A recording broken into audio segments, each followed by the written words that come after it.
Welcome to the Organic Wine Podcast. I'm Adam Huss, coming to you from Los Angeles, California. Thanks so much for listening. My guest for this episode is me. Actually, I get interviewed by Chiara Shannon, aka the Yogi Sommelier, for this episode. Chiara is a friend who I met because of this podcast, and that's another reason I'm grateful for this podcast. But Chiara is also an accomplished sommelier and wine consultant who brings attention and awareness to ecologically focused wine through many events and projects that she's developing and coordinating and imagining and promoting and making happen all over. She also helps wine consumers connect to wine thoughtfully by guiding mindful wine tastings and by promoting producers like me who share her values of compassion and deep connection to the earth. I highly recommend checking out what Chiara is doing with wine at the Yogi Sommelier on Instagram or her website, theyogisommelier.com. Thank you so much for doing this, Chiara. Some of the things that we talk about include how viticulture is actually a form of agroforestry, how my urban polyculture wine garden known as Crenshaw Cru embodies a vision for the future of wine, how embracing local indigenous fruit can grow a diverse, resilient, and colorful wine culture, how human culture is part of our vineyard, all of our vineyards, and how all of this results from the revolutionary ecological approach to wine that makes our current wine culture seem completely backwards. It seems kind of silly for me to introduce myself, especially since I do that in the interview, so I won't. Rather than an introduction then, let me say thanks to the earth. Thank you, Earth, for producing vines and trees and flowers and plants and fungi and microbes and humans that give us wine.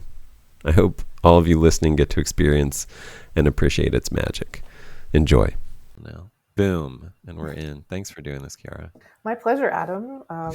As you know, I'm a huge fan of the Organic Wine Podcast, and I've listened to almost all the episodes. So I am stoked to be here. Thank you. No, I really appreciate you doing this. And, I should just do a full confession here that this is the second time we're doing this because I was so embarrassed by my performance the first time. And so maybe the caveat that will make me feel comfortable is, anything said here is relevant only for this moment in time, and I reserve the right to change my mind. I feel like that is something that is lost in our current culture, that the right to change your mind. You know what I mean? To realize that you were wrong, like the next day, and be like, yeah, I was wrong. Like, of course, yeah, you're right. I've changed my mind. I was wrong. Yeah, being able to admit your mistakes and acknowledge what and learn from them, and also be able to change your mind is a sign of high emotional intelligence. So yeah, and it's like I feel like it's very young to think that you won't change, or that you are the same person that you were and that you'll always be the same person. It's very, I don't know, like I grew up as an evangelical Christian. I was preaching at the age of 16, and 10 years later, I was like an atheist, growing mushrooms in Amsterdam. And it's like, if you go through those kind of changes in your life, you realize, I remember looking back and being like, I don't even know who I was 5 years ago. Like, I can't even remember what my thoughts were because I had changed so drastically. And it's, you get to that point, and I think, one of the great life lessons that I learned from that, among many, many others, was just that, like, hold things a little more loosely, like don't be so certain. Don't be so sure of yourself. You will change. And so that process continues until the day you die, basically. Correct. And as is taught, in the wise teachings of the Buddha, attachment is the root of all suffering. Yeah. And in one very visceral way is when we attach ourselves to having to be a certain way, or resisting change that is natural. And so, yeah, I embrace it. And I'm glad that we're here to give it a do-over. Yeah, thank you. Thank you for your patience. So, Adam, I know there's probably listeners that are tuning in who have heard you many times before, but perhaps there's people that are tuning in for the first time. And so it might be good just for you to do a little introduction for all that are listening. Yeah, I'm Adam Huss. I live in South Los Angeles, formerly known as South Central, and I am the host and creator producer of the Organic Wine Podcast, which I really do love, and not in any self-serving way, just because it's meant so much to my life and allowed me to grow and change in the ways that I want to continue doing. And I make wine with. I'm the winemaker and co-owner with my wife and partner Wendy of Centralas Wines, which we are based here in Los Angeles, and we are trying to do a bunch of cool stuff with it that highlights basically what our values are. Like I don't know. I can dig into that. Do you want me to just jump right in? No, we can. Yeah, we'll get into that. I just wanted to ask another question kind of before we get into that, which is really kind of about, so I'm curious, what inspired you to even start doing the podcast in the first place? And reflecting back on our kind of initial conversations about change, like how has it changed, or has it changed, and have you changed? And like, what are some of the, where are you right now in the evolution? Yeah, I mean, I think it was like I knew I had a sense that I could wrap. I had a lot of technical AV IT experience in my life and career prior to that, and saw a real, it was an easy step in that direction in terms of just the logistics of it. And there's an immediacy to it. Like, I'm a writer as well, but writing is this very disconnected thing, especially if you've ever written in Hollywood. You write like a bunch of scripts that nobody ever reads, or a couple people read, and then it never becomes anything. And there's something really immediate about podcasting that I think is wonderful. And I also just wanted an excuse to invite people to talk to me, and to find a community of like-minded people by just highlighting what they're doing, by like giving people free promotion as an excuse to get to talk to them and pick their brain and learn from them. And it has been that, like, all that. I didn't even realize how amazing that would be, like how much it would sort of change me and show me strengths that I had, and things I love to do, and opportunities that to meet people, and to highlight things that I think I value deeply. I just didn't even foresee, like, some of those really great things. I guess I just had a gut idea that it would be a good way to go. And I had a friend who was like, he just did a search on, Apple Podcast for Organic Wine Podcast. And he was like, no results, dude. Find, there's an opportunity there. And I was like, all right. I mean, he kind of just kicked me in that direction. He's one of my old friends who knows me probably better than I know myself in that sense.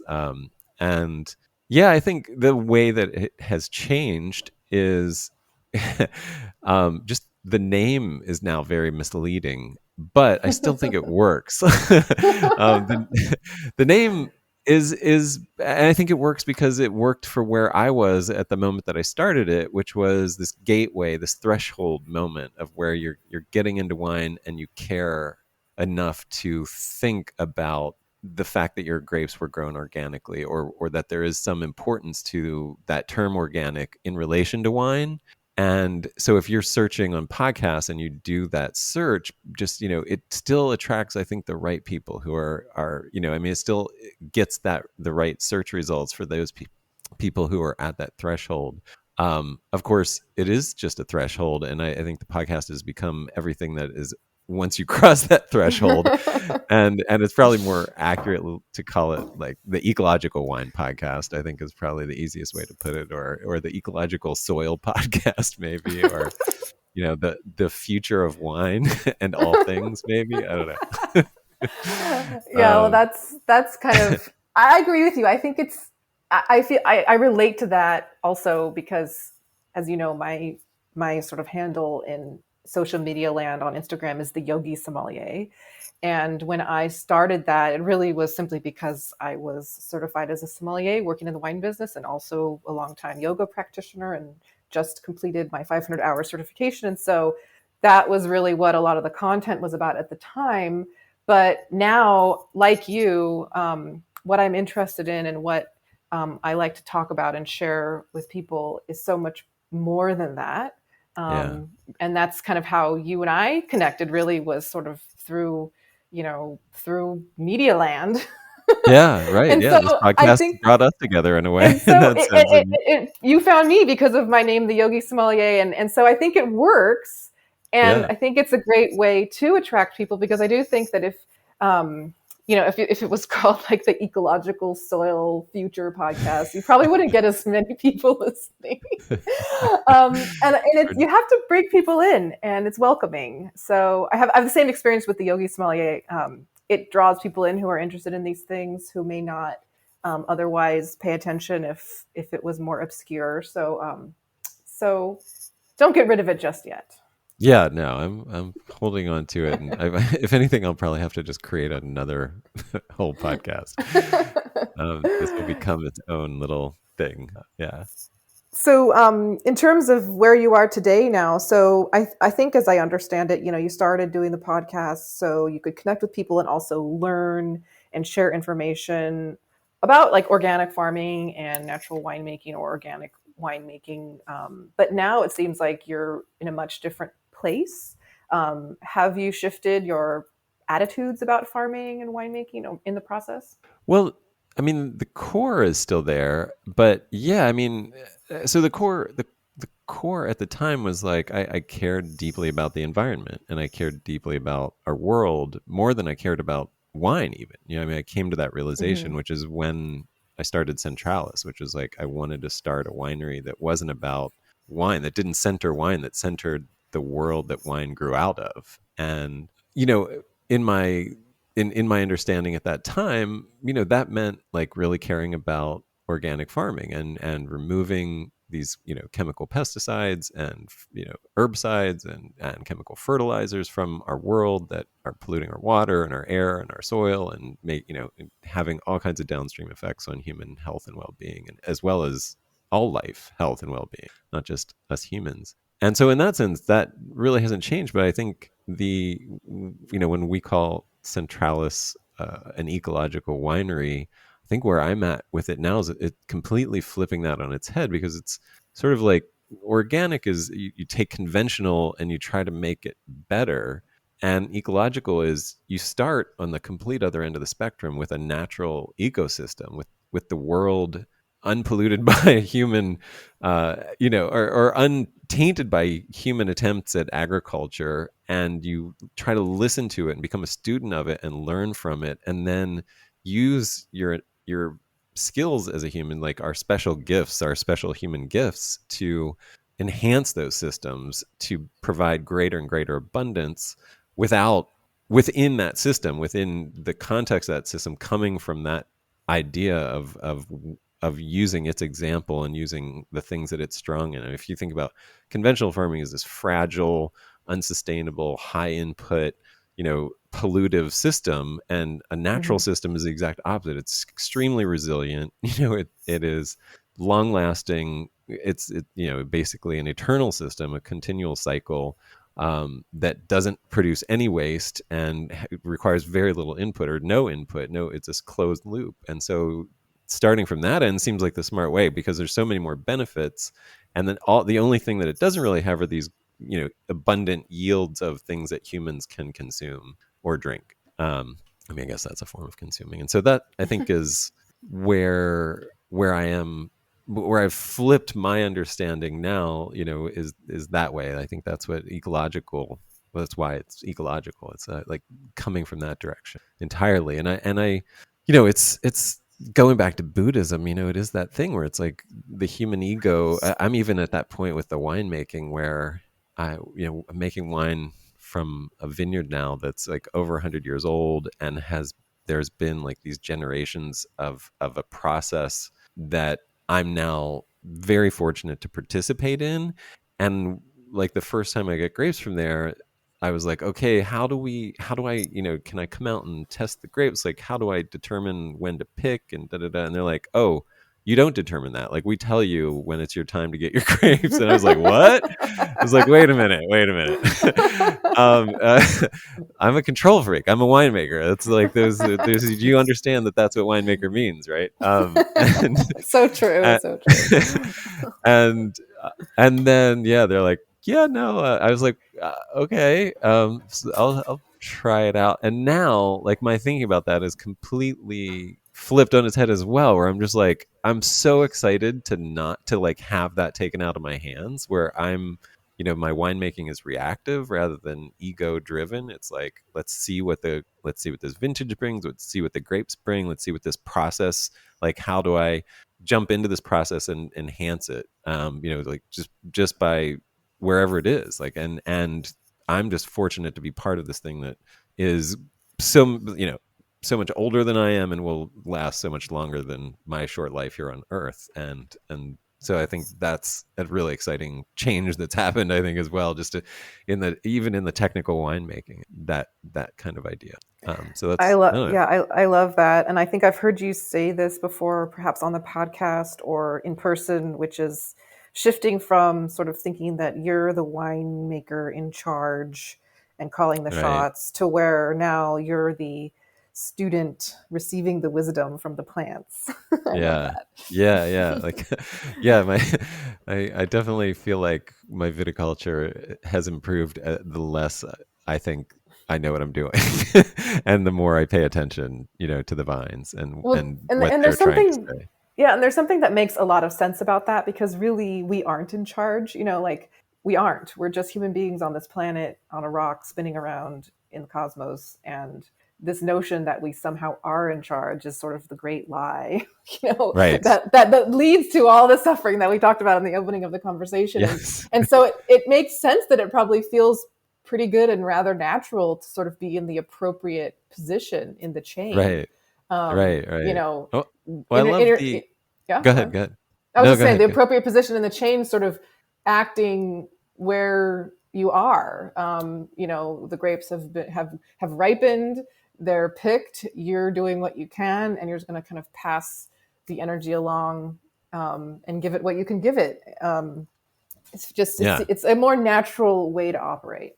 Yeah, it is. And it's, I mean, being here in Southern California, that idea, the analogy of surfing is, I think, a good one, an appropriate one, where, you as a surfer, you learn to read the ocean, you learn a different language, which is like this language of waves, and you become a better surfer the more you learn to go with the flow and respond, rather than, I mean, you can't control the ocean, you can't control it. It's, you're floating on it. It's your whole ride, and then you get these moments of joy when you finally have that synergy and catch it at the right moment, kind of thing. And I think that's, I don't know, it's I'm not like a big surfer or anything, but I think it's a great analogy for that shift in thinking as well. Well, just come on, I got to give a plug for surfing and so. Of course, and also just any all different examples of when we are just sort of put in awe of nature and its power. Whether it's surfing or kind of climbing a mountain, or these wonders really remind us of our sort of insignificant place in the world, but also could be a great source of inspiration and just sort of consciousness, so that we can take conscious action rather than just doing what we think we have to do to meet these certain standards that we've invented. Yeah. Another analogy that I think applies really well is that of learning a language, where it's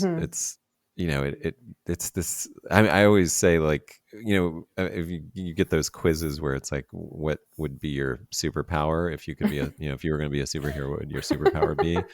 And like, really, from the first time I heard that, I was like, the superpower that I've always wanted was the ability to speak every language wherever I went and just be fluent in it. And because like the world would open up to you, and and in a sense, like, I was just thinking about these human cultures, but it's like, if you could speak the language of plants, if you could speak all these sort of subtle languages that are more figurative, that would be an incredible thing. And I think that's, I think learning that language, it's like, how do you know when you're fluent in something? Like, what is that threshold? How long does that take? How many hours to gain fluency? And I guess, like, I'm still in the process of that with vines and that natural world, for sure.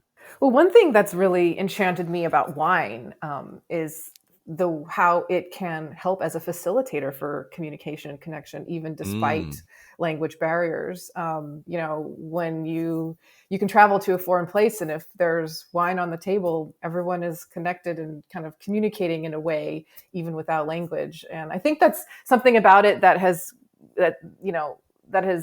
part of what makes it so unique, and something that has been so special and sacred over like thousands of years is this connective power that it has, and how it can transmit, through communion and through, through sharing. It can transmit this kind of human, this sort of universal feeling of human connection. And it's not just any beverage.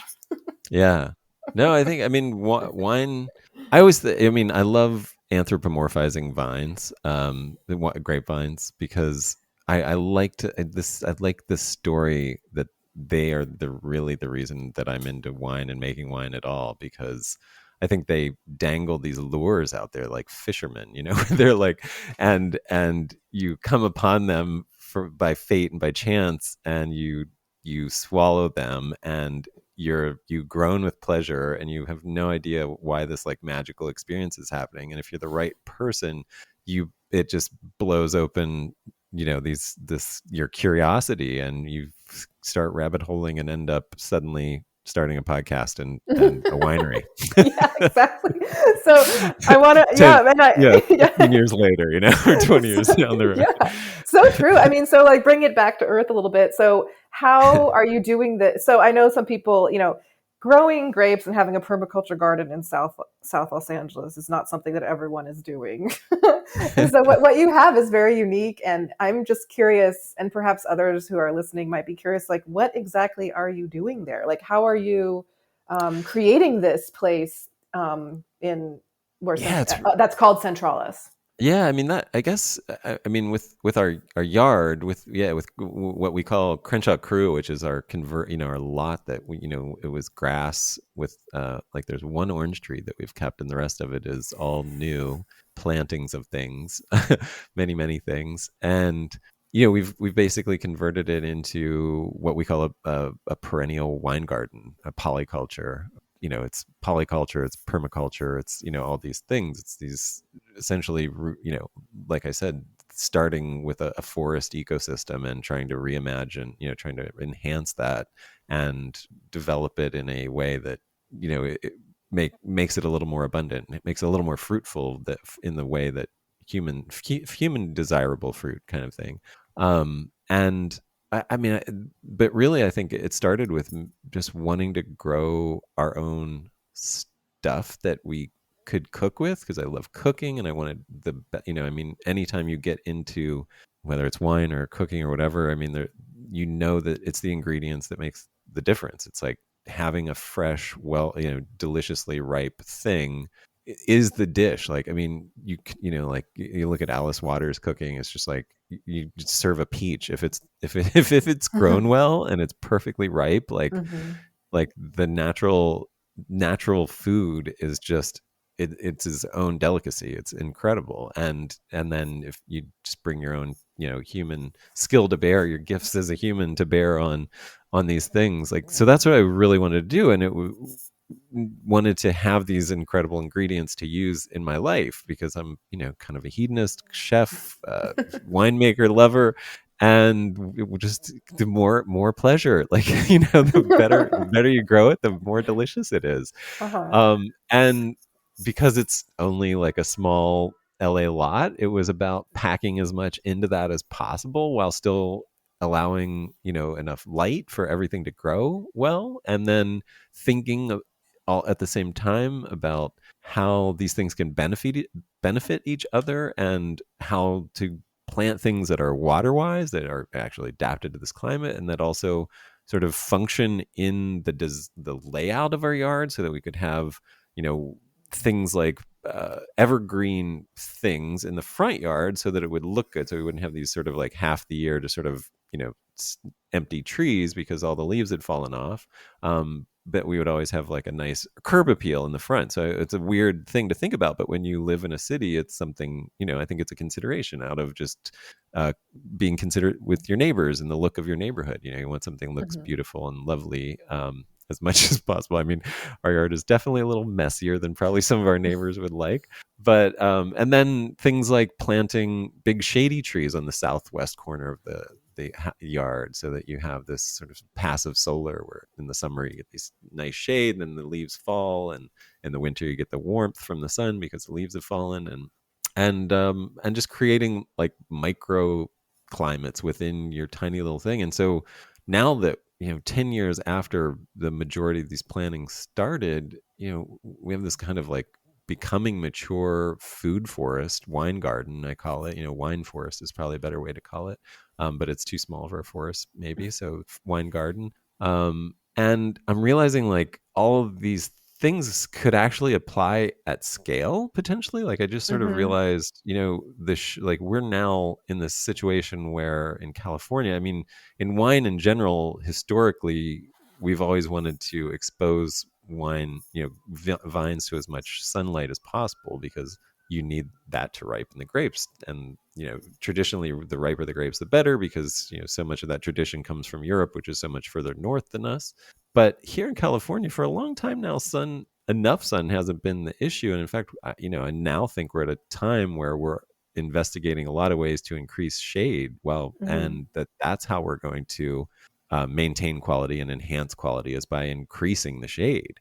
And so, I, you know, I'm just realizing how important trees are to vines. I mean, they evolve together. They're symbiotic creatures. They like that is the way that vines have traditionally in a forest ecosystem found the way to get up to the sunlight that they need to create their food and to feed their microbes, is to climb on a tree. And they don't hurt a tree, like they don't constrict trees. It's truly symbiotic, and down in the soil they're just feeding each other and cooperating.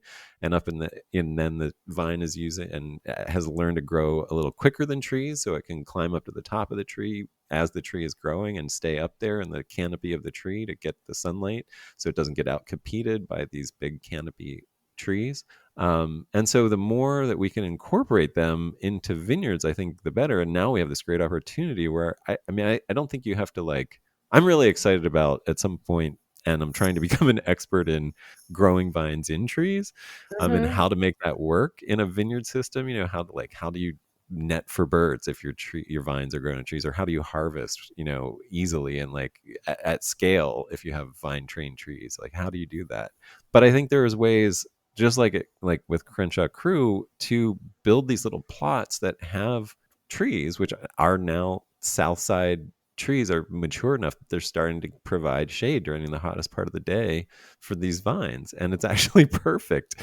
And you could replicate that in vineyards, especially if you're instigating a new vineyard. You could build it in little plots where there are south side tree rows that provide shade, or you could just sort of break up the vineyard with trees that will eventually spread out and provide shade in the middle of the day, and potentially have a double crop too, because those trees could be fruiting trees. They could be avocado, they could be they could be lots of different things. Things that are maybe in California pomegranate is better, or fig or something like that, where they don't need much water. But yeah, I'm just seeing all these potential things now that Crenshaw Cru has matured, and we're planting. We're still planting. We're always planting. um, and I think that's another thing that I've learned, just like we've been talking about, being able to make mistakes, is like, the look of our garden has changed repeatedly as I've learned, as I've like realized, oh, I planted this too close to that and I've had to cut down a tree. It's like always had to cut down a tree, but it's part of learning, that learning process. When you're the one that planted it, maybe it's okay to cut it down as well. um yeah, anyway, those are some of the things that are happening. So we Yeah, have yeah. a ton of vines. We make a small amount of wine that becomes right now sparkling rosé. Yeah, really beautiful. As far as I know, the first commercial wine made in South Central, that we call Crenshaw Cru. And I also made a red from the vines as well. So we have, yeah, right now vinifera. Honestly, I planted the backyard maybe 3 months before my mind even changed again. This is I mean, this is just a theme now of changing my mind and learning more. And I would have planted a hybrid vine or a native vine or something. Yeah, something with native genetics would have gone in the backyard if I'd waited just a few more months. But planted something with really drought tolerant rootstock, narrow davula, that is from the southernmost part. It's the vinifera that's adapted to the southernmost part of Europe. So I think it's, it'll do great here. I'm So you not have worried about it. Davula growing in the backyard, and is it Syrah in Syrah the front in yard? front. Yeah, we have a little patch of Sangiovese, 3 vines, and then we have some what I call decorative Pinot Noir that has, we've been training it over a pergola, so it's another one of those. It provides lovely shade and a great place to taste wine, literally under grapevines, out in our back area, and then I've thrown a bunch of seeds out, so there's a ton of vines just sprouting up from seed at the back that I'm sort of letting go wild. There's like a mission cutting from like the Lone Wolf Vineyard, if you've heard of that. So that's planted, and yeah, uh, lots of Awesome. different things. Yeah, Yeah.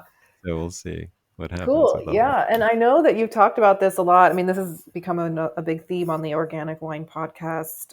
And you and I have talked about this too, but also branching out beyond the grape when we think about wine, and thinking Good about point. co-ferments and Yeah. ciders. And I know that you've started to do that too in some of the wines that you're making, right?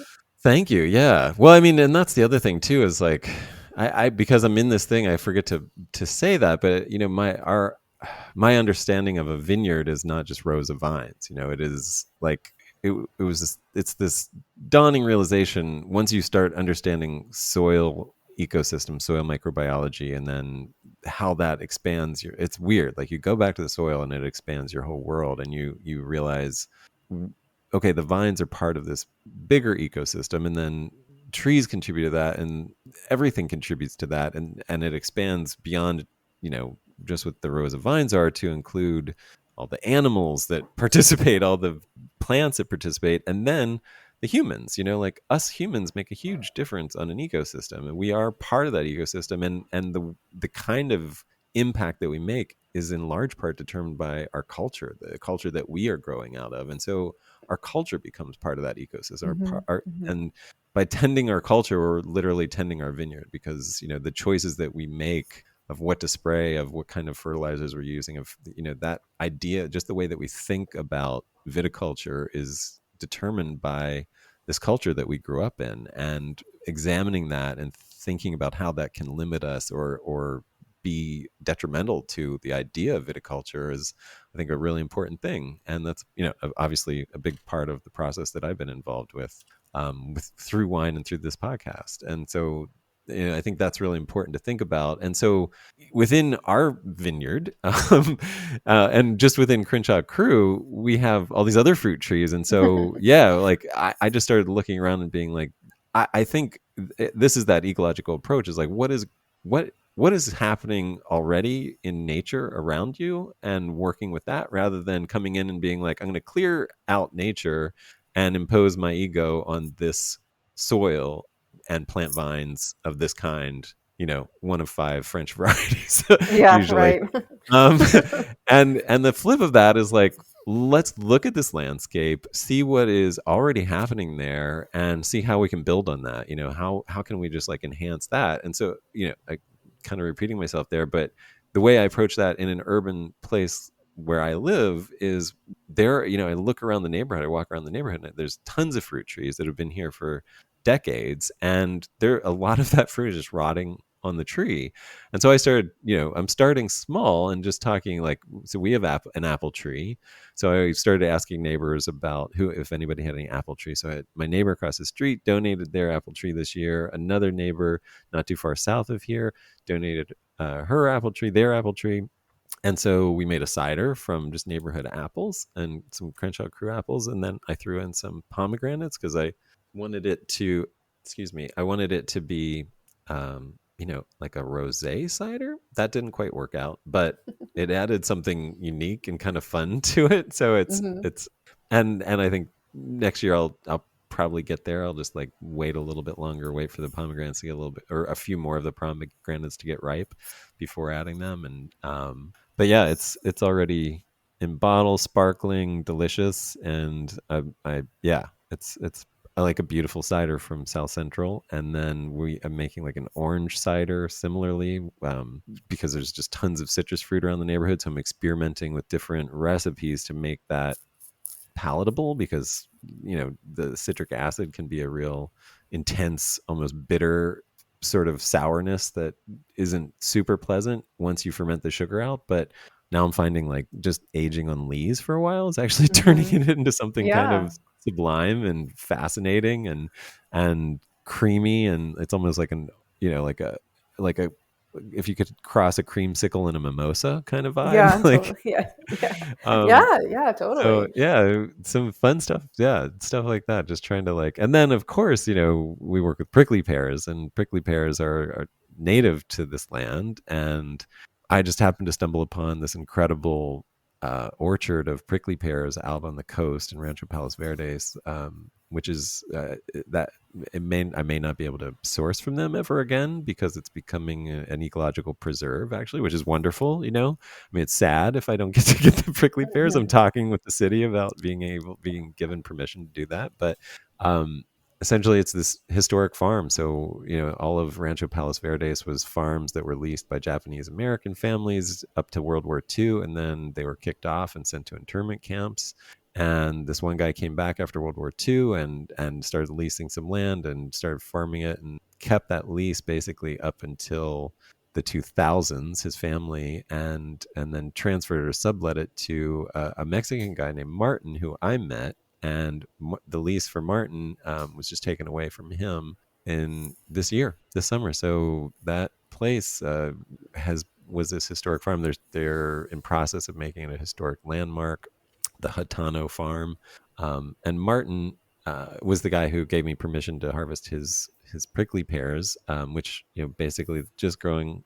It's magical. It's a flower farm growing, hundreds of Wow. feet up on cliffs over the ocean, with views of like whales and Mm. Catalina, and the ocean breeze is just cool all day. And Martin planted those prickly pear.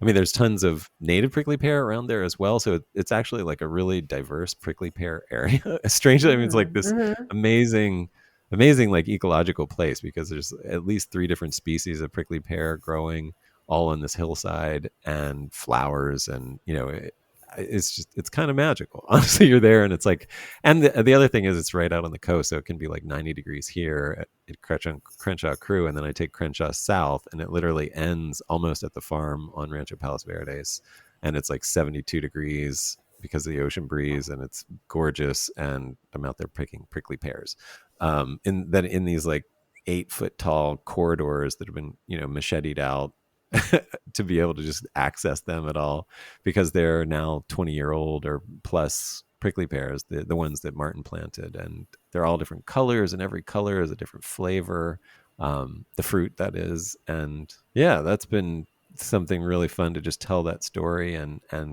blend those with some white grapes that are grown here in Southern California as well, and make some really fun stuff. Last year it turned into a sort of a yellow orange, sort of bright colored thing that we're almost sold out of. And now I have a barrel from this year that's like hot pink, because I just picked the Hmm. magenta ones, Mhm. and blended with muscat.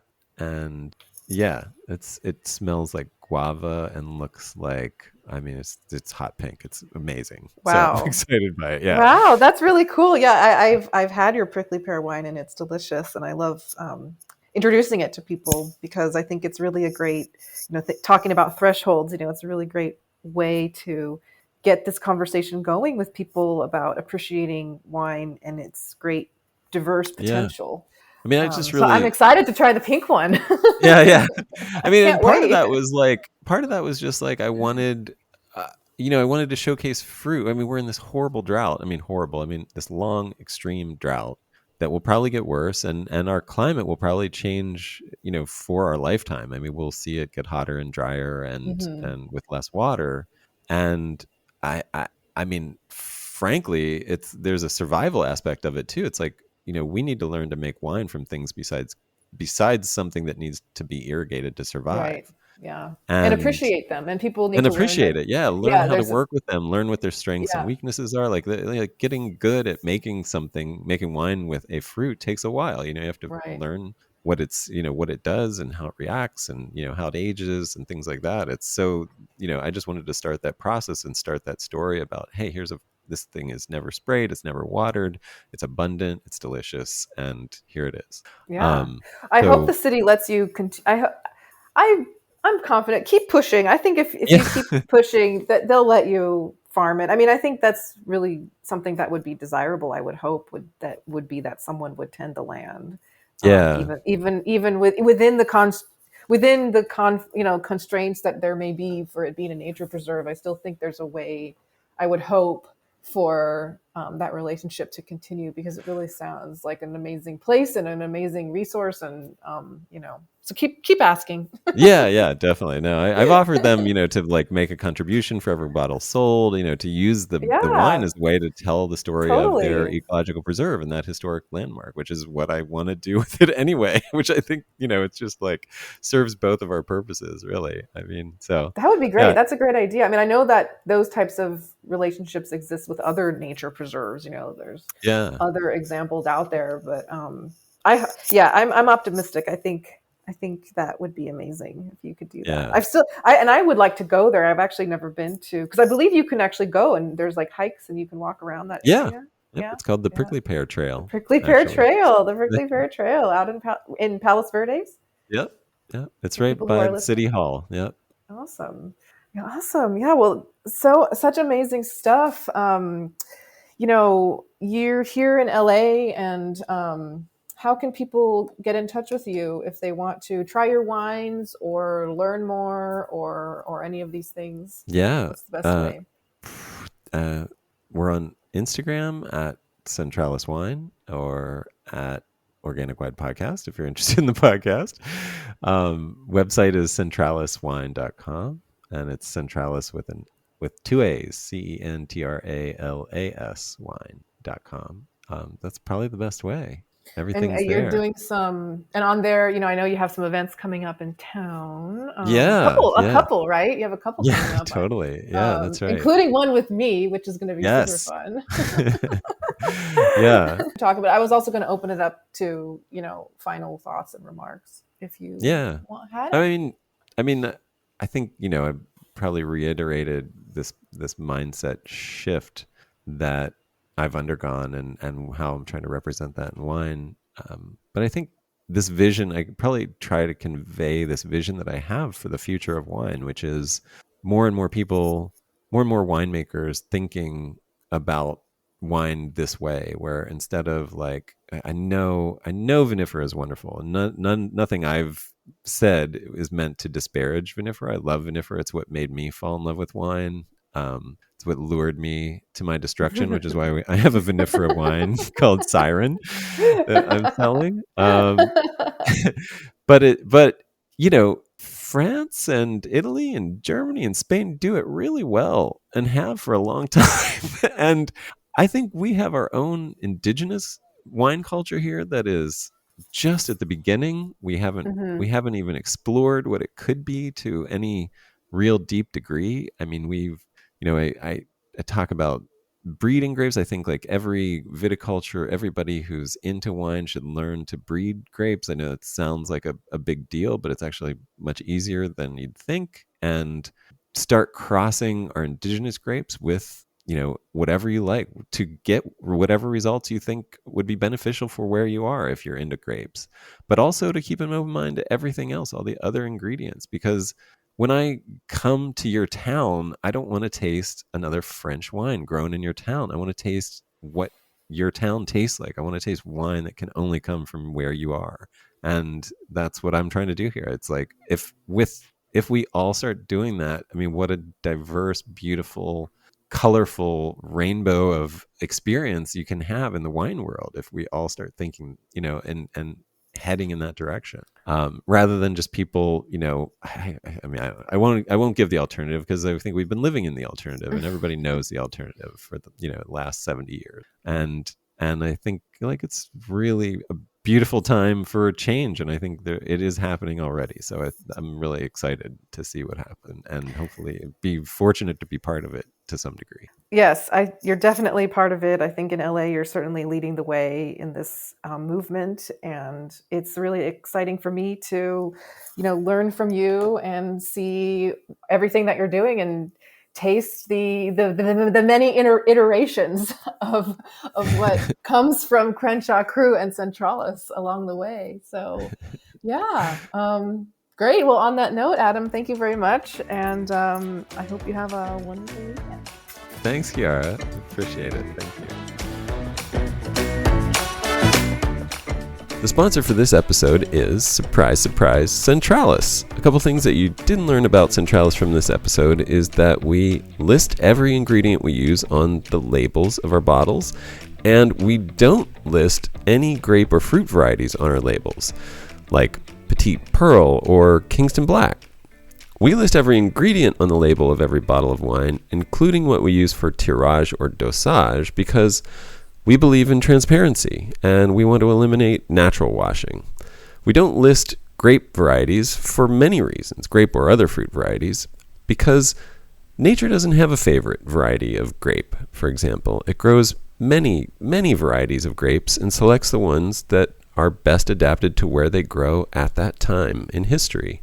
When times change, nature selects new grapes that thrive in new conditions. We want to emulate nature and think that ending our varietal obsession is a step in that direction. To learn more, buy our wines, join our wine club, or join our email list, please visit centralaswine.com. That's CENTRALAS wine.com. Thank you so much for your support.